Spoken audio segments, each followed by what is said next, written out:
घरामध्ये सगळ्यांना जर उपवास असेल ना, तर प्रत्येकाची फर्माईश काहीतरी वेगवेगळी असते आणि त्यातल्या त्यात प्रत्येकालाच असं कोणीही जगात नसेल मला तर वाटतं, की ज्याला साबुदाणा वडा आवडत नसेल. भलेही बऱ्याचशा जणांना साबुदाणा आवडत नसेल, पण साबुदाणा वडे मात्र आवडीने खातात. तर आज आपण अगदी गाड्यावर ज्या प्रकारे साबुदाणा वडे मिळतात, बाहेरून कुरकुरीत आणि आतून मऊ, अगदी तशाच प्रकारचे आपण छान असे चविष्ट साबुदाणा वडे बनवणार आहोत.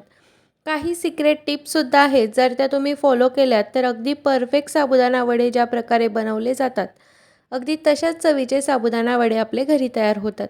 चला तर मग. तर सर्वात आधी मी इथं ना 1 वाटी साबुदाणा भिजायला घातलेला आहे. तर साबुदाणा आपला आता साबुदाणा टू साबुदाणा डिपेंड असतं. म्हणजे आता कसं, तर बरेचसे साबुदाण्याला भरपूर पाणी लागतं किंवा कुणाला कमी पाणी लागतं. तर आता इथं बघा ह्या साबुदाण्याला ना जवळपास मी 1 ते दीड वाटी एवढं पाणी त्यामध्ये घातलेलं आहे. तर आहे ना साबुदाणा आपला खूप जास्त असा चिकट, चिवट व्हायला नको. सगळ्यात आधी त्याला स्वच्छ धुवून घेतला आणि त्यानंतर तेवढं पाणी टाकून आणि मग त्याला झाकण ठेवून रात्रभर किंवा दिवसभर तुम्ही छान असं भिजवून घेऊ शकता. त्यानंतर इथं बघा दुसऱ्या दिवशी सकाळी किती परफेक्ट छान असा आपला साबुदाणा जो आहे ना, तर तो भिजलेला आहे. खूप जास्त असा चिकट, चिवट अजिबात झालेला नाही. अगदी मोकळा सुटसुटीत असा साबुदाणा आपला झालेला आहे. ज्या प्रकारे आपण साबुदाणा बनवण्यासाठी साबुदाणा भिजवतो ना, अगदी त्याच प्रकारे आपल्याला तो भिजवायचा आहे. त्यानंतर मी इथं जवळपास 2 ते अडीच बटाटे यामध्ये टाकून घेतले. खरं तर बटाट्याचं असं काही खूप असं परफेक्ट प्रमाण नाही आहे. तुम्ही कमी जास्त बटाट्याचं जे प्रमाण आहे ना, तर ते करू शकतात. पण काही सिक्रेट टिप्स आहेत. पण जेव्हा तुम्ही केव्हा बटाटा त्यामध्ये घालत असाल ना, तर तेव्हा तो बटाटा एकदम चिकट अजिबात झालेला नको. तर आता त्यामध्ये ना बारीक मिरच्या मी कट करून घातल्या. तुम्हाला जर लाल तिखट घालायचं असेल, तर तुम्ही ते घालू शकतात. आणि जवळपास 1 वाटी एवढा असा थोडासा ओबड कोटलेला शेंगदाण्यांचा कूट घातला. त्यानंतर 1 चमचा जिरं घातलं. जर तुमच्याकडे खात असतील तर घाला किंवा स्किप केलं तरीसुद्धा चालेल. त्यानंतर चवीनुसार त्यामध्ये मीठ घातलं. आता हे संपूर्ण आपल्याला छान असं हातानेच मिक्स करून घ्यायचं आहे, कारण की बटाटा आणि साबुदाणा व्यवस्थित छान असा मिक्स झाला पाहिजे. खरं तर पहिली ट्रिक म्हणजे साबुदाणा आपला व्यवस्थित छान असा मोकळा सुटसुटीत भिजलेला पाहिजे आणि दुसरी ट्रिक म्हणजे बटाटा पण खूप जास्त त्याला चिकटपणा आलेला नको. जर तुमचा बटाटा खूप जास्त शिजलेला असेल तर तुम्ही काय करायचं, त्याला थोडा वेळ फ्रीझरमध्ये ठेवायचा, म्हणजे तो थोडासा कडकसर बनतो. आता इथं बघा किती परफेक्ट छान असं जे आपलं पीठ आहे साबुदाण्याचं, साबुदाणा वडा बनवण्यासाठी, तर ते किती मस्त तयार झालं आहे. अजिबात चिकट वगैरे काहीही झालेलं नाही. हातावरती अगदी सहज पद्धतीने आपल्याला वडे जे आहेत ना, तर ते बनवता येत आहेत. तर अशाच प्रकारे ना मी संपूर्ण जे वडे आहेत ना, तर ते बनवून घेते. तर ह्या ज्या 2 टिप्स आहेत ना, तर त्या सुरुवातीला तुम्ही जर फॉलो केल्यात, तर ते अतिशय आपले वडे जे आहेत, तर ते छान तयार होण्यास मदत होते. तर इथं बघा आता मी 2 वडे तुम्हाला बनवून दाखवले. आता अशाच पद्धतीने आपण संपूर्ण वडे जे आहे, तर ते बनवून बघू. तोपर्यंत मी साईडला तेलसुद्धा छान असं गरम करायला ठेवलेलं होतं. तेल छान गरम झालं. त्यामध्ये थोडासा मी साबुदाणा टाकून बघितला, तर तो टाकल्या-टाकल्या लगेच वरती येत होता. तर इथं आपला परफेक्ट जे आहे ना, तर ते छान असं तेल तापलेलं आहे. आता त्याला काढून घेतलं आणि जे वडे आपण तयार करून घेतलेले होते ना, तर ते यामध्ये टाकून घेतले. तर इथं ना आता शक्यतो मी एरवी ना एक-एकच वडा तळून घेत असते. कारण की काय होतं, आपण तेल जे आहे ना, तर ते कमी घालतो त्यामुळे. पण आज म्हटलं चला 2 वडे ट्राय करून बघूयात, म्हणून मी यामध्ये ना 2 वडे घातले. सुरुवातीला 1 घातला, त्याला थोडासा सेट होऊ दिला आणि त्यानंतर मग दुसरासुद्धा त्यामध्ये टाकून घेतला. तसं तर या दोघी पण यामध्ये थोडंसं मी आज जास्त तेल घातल्यामुळे छान असं तळले गेले. तुम्हाला जर ना जास्तीत जास्त म्हणजे पटापट जर वडे तळून घ्यायचे असतील ना, तर थोडीशी पसरट कढई घ्या. म्हणजे एका वेळी त्यामध्ये तुम्ही 2 ते 3 वडे तळू शकतात. तर आता ज्यावेळेस ना ह्या साबुदाणा वड्यावरचे बुडबुड जे आहेत, तर ते कमी होतात तेलावरचे. तर त्यावेळेस साबुदाणा वडा आपला सेट झाला आहे आणि आपण त्याला पलटवू शकतो असं समजायचं. आणि मग त्यानंतर चौथी टिप म्हणजेच मेन म्हणजेच काय आहे, की गाड्यावरती ज्या प्रकारे साबुदाणा वडे बनवले जातात, तर 60 ते 70% तेलामध्ये तळल्या गेल्यानंतर ते वडे ते काढून घेतात आणि त्यानंतर परत दुसरी जी वड्यांची बॅच असते, तर ती त्यामध्ये घालतात. त्यामुळे काय होतं, की जे आपला कुरकुरीतपणा आहे ना, तर तो तुम्हाला पुढे बघायला मिळेल.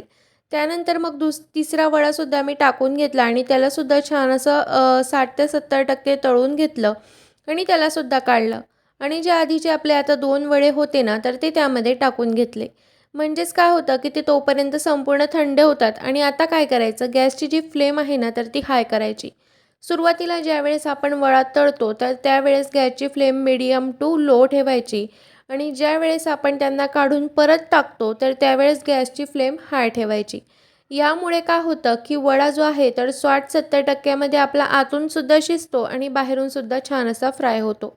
आणि त्यानंतर मग आपल्याला जेव्हा आपण डबल त्याला टाकतो त्यामध्ये, तर त्यावेळेस त्याला आपल्याला बाहेरून छान असा कुरकुरीतपणा आणायचा असतो. त्यामुळे मग हे गॅसची जी फ्लेम आहे ना, तर ती हाय ठेवायची. अशा काही-काही छोट्या-छोट्या टिप्स आहेत, की ज्यामुळे आपण साबुदाणा वडा अगदी परफेक्ट असा बनवू शकतो.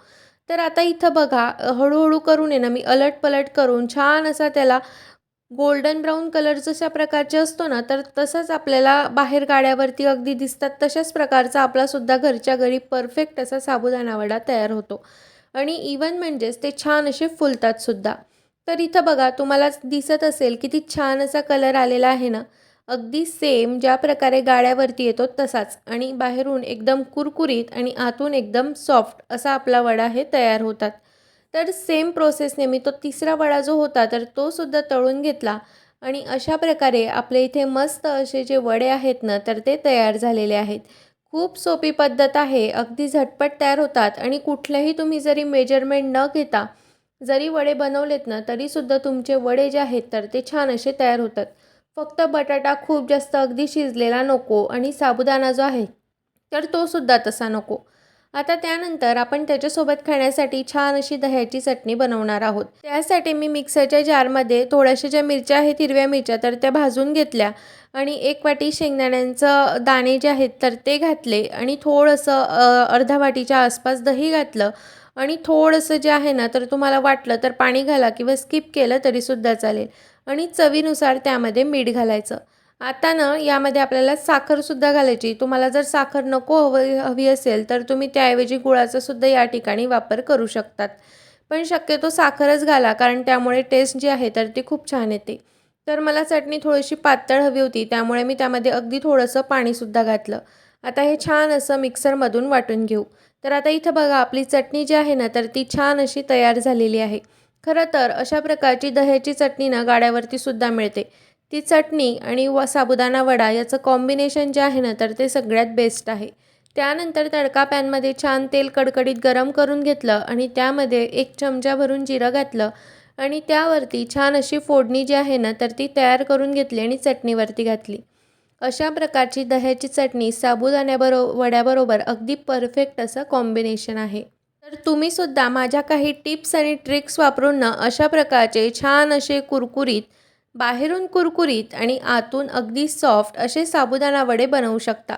हे वडे अतिशय चवीला खूप छान लागतात आणि गाड्यावरचे आपण खातोय की घरी बनवलेले खातोय हे अजिबात समजतसुद्धा नाही. आणि त्यासोबत अशा प्रकारची दह्याची चटणीसुद्धा करून पहा. चवीला खूप छान लागते आणि हे सगळ्यात बेस्ट कॉम्बिनेशन आहे. चला तर मग तुम्हाला हा व्हिडिओ कसा वाटला ते मला कमेंटमध्ये नक्की सांगा आणि व्हिडिओ आवडला असेल तर लाईक करा, शेअर करा आणि चॅनलवर नवीन असाल तर सबस्क्राईब करा. चला तर मग बाय.